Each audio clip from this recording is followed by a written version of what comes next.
స్వతంత్ర సంగ్రామంలో ఆదివాసుల పాత్ర కీలకమని డ్వామా పీడి రాజశేఖర్ రెడ్డి అన్నారు. శుక్రవారం మధ్యాహ్నం 12 గంటలకు డిఆర్డీఏ సమావేశ మందిరంలో ప్రపంచ ఆదివాసుల దినోత్సవ కార్యక్రమాన్ని డిఆర్ఓ పుల్లయ్య అధ్యక్షత నిర్వహించారు. ఈ సందర్భంగా ముఖ్య అతిథిగా పాల్గొన్న ఆయన సమాజానికి దూరంగా అటవీ ప్రాంతంలో నివసించే ఆదివాసులకు ధైర్యం ఎక్కువగా ఉంటుందన్నారు. మన్యం వీరుడు అల్లూరి సీతారామరాజు అటవీ ప్రాంతంలో ఉంటూ తెల్ల దొరలను గడగడలాడించారని ఈ సందర్భంగా గుర్తు చేశారు. డిఆర్ఓ పుల్లయ్య మాట్లాడుతూ రాష్ట్ర ప్రభుత్వం ఆదివాసుల కోసం అనేక సంక్షేమ పథకాలు అమలు చేస్తోందని, సద్వినియోగం చేసుకుని అన్ని రంగాల్లో అభివృద్ధి చెందాలని ఆకాంక్షించారు. మేయర్ అముద అందరికీ అంతర్జాతీయ ఆదివాసుల దినోత్సవ శుభాకాంక్షలు తెలిపారు. అనంతరం విద్యార్థులచే ప్రదర్శించిన ఆదివాసుల ప్రత్యేక నృత్యం అందరినీ అలరించింది. ఈ కార్యక్రమంలో సాంఘిక సంక్షేమ సాధికారత అధికారి రబ్బానీ భాష, ఆదివాసుల సంఘం నాయకులు, ఆదివాసులు పాల్గొన్నారు. అడవి బిడ్డలు వీరు అడవులలో నివసిస్తూ మరి సమాజానికి దూరంగా ఉంటూ మరి ప్రభుత్వ సంక్షేమ కార్యక్రమాలకు దూరంగా ఉంటూ వారి యొక్క జీవన విధానాన్ని కొనసాగిస్తున్నారు.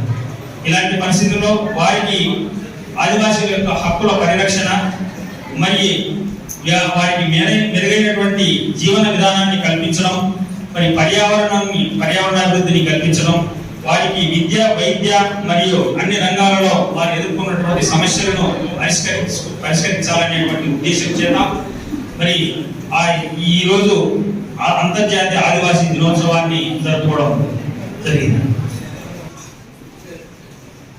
ఎందుకు జరుపుకోవాలి అంటే ఏ రంగమైనా కూడా, ఏ వ్యవస్థ అయినా కూడా వారికి ఒక గుర్తింపు పొంది దాన్ని తిరిగి పునరంకితం కావడానికి ఈ యొక్క దినోత్సవాన్ని మనం నిర్వహించుకున్నాం.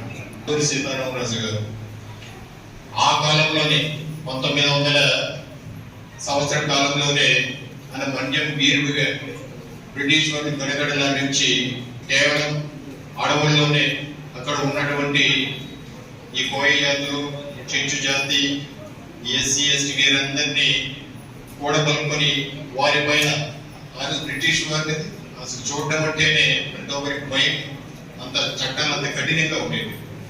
అటువంటిది వాళ్ళని ఎదుర్కొని వాళ్ళ ఆయుధాలు కూడా లాక్కొని వారి యొక్క రక్షాపడ కార్యాలయాన్ని పోలీస్ స్టేషన్ పైన దాడి చేసి ఎంత ధైర్యం, ఎంత చొరవ ఉండాలి.